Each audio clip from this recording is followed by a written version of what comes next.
नमस्ते, मैं हूं शुभम और आपने देखना शुरू कर दिया है AI news one. Uttar Pradesh की अगर राजनीति की बात करूं तो उत्तर प्रदेश में एक डायलॉग आप हमेशा से सुनते आ रहे होंगे कि जब से योगी की सरकार बनी है तो उत्तर प्रदेश में ऐसा माहौल है, जब एक लड़की के साथ, महिला के साथ अगर कोई बदतमीजी करता है या कोई छेड़छाड़ करता है तो उसका अगले चौराहे पर एनकाउंटर कर दिया जाता है। लेकिन उत्तर प्रदेश के गाजियाबाद से एक अजीबोगरीब घटना सामने आई है, जहां एक शिवम नाम का युवक जो है एक होटल में आता है। जो लड़की वहां पर उसकी मैनेजर होटल की, उससे आके लड़की की डिमांड करता है। अरे कहाँ यार, गलत चले गए ऊपर। आप बताओ, कुछ है व्यवस्था?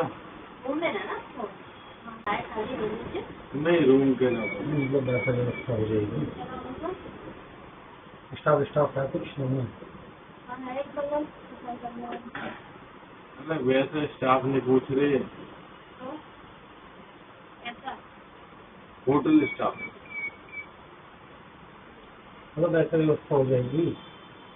और जब लड़की मना करती कि यहाँ पर ये सब काम नहीं होता तो शिवम नाम का जो व्यक्ति है उस लड़की पर ताबड़तोड़ हमला कर देता है, थप्पड़ मारता है, उसका बदतमीजी करता है।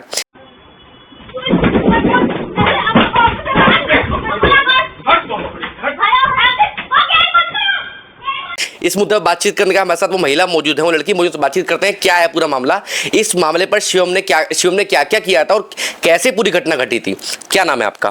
प्रियंका, मुझे आप एक बात बताइए, किस तारीख की बात है जब वो शिवम नाम का व्यक्ति आपके पास आया था? उसने आते ही आपसे क्या कहा था?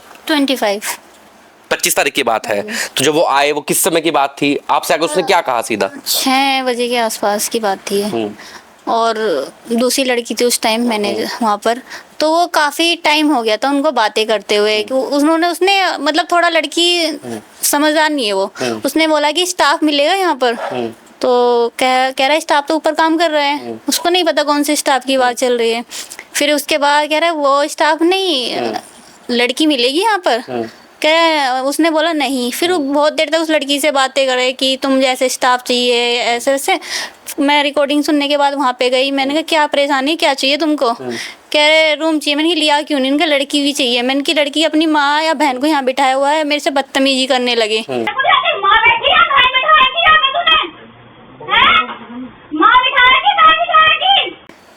फिर बदतमीजी करने के बाद फिर उल्टा सीधा बोल रहे तो फिर हाथ उठा दिया। उसके बाद वो वहां से चले गए। अपने एक उसका दोस्त भी साथ में था, उसने बोला कि तू गाड़ी चालू करके रखियो, मैं उसको मार कर आऊंगा, पीट कर जो भी। तो मैं फोन में बात कर रही थी और पीछे से आया वो और मेरे नॉन स्टॉप मारने लगा। मारने के बाद मैं उसके पीछे भागते हुए बाहर गई। जो भी आसपास के लोग थे उन्होंने पकड़ने की कोशिश करी, फिर उसको पकड़ के लेके आए और 112 की पुलिस बुलाई।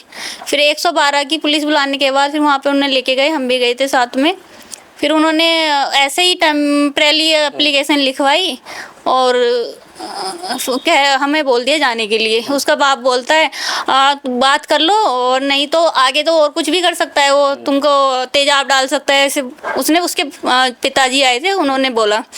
फिर हम यहाँ आ गए। अब पुलिस वालों से उनकी जो भी बात हुई, पहले से वैसी टेम्परेरी एप्लीकेशन लिखवा ली थी उन्होंने। अब यहाँ पे आने के बाद उनका फ़ोन आता है, पैसे वैसे की जो भी बात हुई, या तो उन्हें पैसे नहीं मिले होंगे पुलिस वालों को। तो यहाँ पे फ़ोन आता है उनका, कहने लगे कि आप एप्लीकेशन जिस तरीके से हम बता रहे वैसे लिखो। फिर मैंने एप्लीकेशन उनके कहने पे लिखी, ऐसे एप्लीकेशन। उसके बाद फिर उनका हो गया होगा पेमेंट, जो भी पैसे वैसे दे दिए होंगे, तो कार्रवाई नहीं हुई। उसके बाद 25 तारीख की घटना बता रही हैं आप मुझे? नहीं हुई। उसके बाद आज फिर वो आज आए हैं। रात को 12:30 बजे मेरे पास कॉल आती है कि आपकी एक मुकदमा था, मुझे पता नहीं क्या नाम था, चौकी, मतलब उस पर चौकी लिखा रहा था। तो मैंने उनसे पूछा है आप इतनी रात को कॉल कर रहे हैं? कह रहे वैसे पुलिस वाले इतने तहजीब से बात नहीं करते, बदतमीजी से ही बात करते हो हमेशा। कभी मेरे कितने केसेस हो चुके हैं, पर वो हमेशा बदतमीजी से, मतलब कुछ समझते ही नहीं, पता नहीं गुंडागर्दी करते हैं। तो फिर मैंने उनसे बोला कि आप इतनी रात को फ़ोन कर रहे हो, कह रहे सॉरी उसके लिए। पहली बार किसी पुलिस वाले ने मेरे को सॉरी बोला, वो इस वजह से क्योंकि वो वीडियो वायरल हो गई थी। वीडियो किसने वायरल किया था वो? वो वीडियो पता नहीं किसने किया, कोई मतलब आपने कहीं सोशल मीडिया पे डाला था, किसी को भेजा था आपने? हाँ, वो मैंने किसी को भेजा था, उन्होंने किया जो भी है। तो उस वजह से आप सोचो कल कितनी तारीख थी, 15 तारीख थी शायद। 25 तारीख से 15 तारीख को 12:30 बजे, इतने दिन से दिन में उनकी कोई बात नहीं हो रही थी, कोई कांटेक्ट नहीं हो रहा था। रात को 12:30 बजे मेरे को कॉल करते, दिन में भी उनकी काफी कॉल आई, किसी पुलिस वालों ने मिसबिहेव नहीं किया। आप इतनी दिन बाद याद आ रहा है किसी पुलिस वालों ने मिसबिहेव नहीं किया।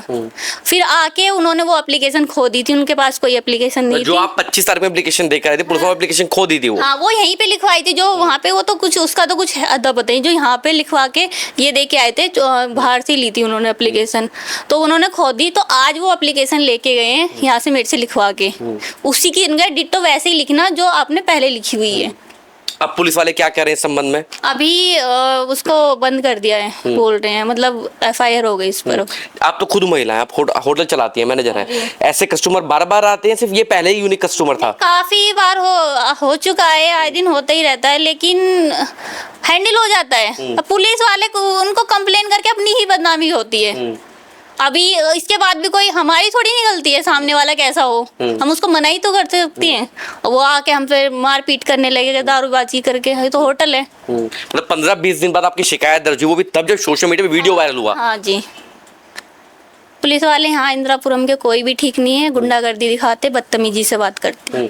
ऐसे में जब वो घटना घटी, उसके वजह उसके फादर ने कहा, आपने ये भी कहा उसमें? करवाते ही नहीं है, मेडिकल कभी नहीं करवाते, चाहे कि लड़की कितनी भी पिटी हुई हो, उसका दर्द हो रहा हो, कुछ भी हो रहा हो, कभी मेडिकल के लिए नहीं भेजते वो। आपका उस दिन भी मेडिकल में जो उनकी पिटाई करके गया वो लड़का? अभी 5-6 दिन उस दिन भी मेडिकल नहीं हुआ, अभी फिर से झगड़ा हो, उसका भी कोई मेडिकल नहीं है। शाम को 6 बजे तक मुझे ऐसे बिठा के रखा है। तो देखिए वही बात है जिसमें गाजियाबाद की पुलिस पर तमाम सवाल खड़े हो जाते हैं। और ये गाजियाबाद का पहला ऐसा मामला नहीं है, गाजियाबाद में हर हफ्ते ऐसे मामले आ रहे हैं जहां महिला अपनी शिकायत लेकर जाती है तो पुलिस पर कार्रवाई नहीं करती है।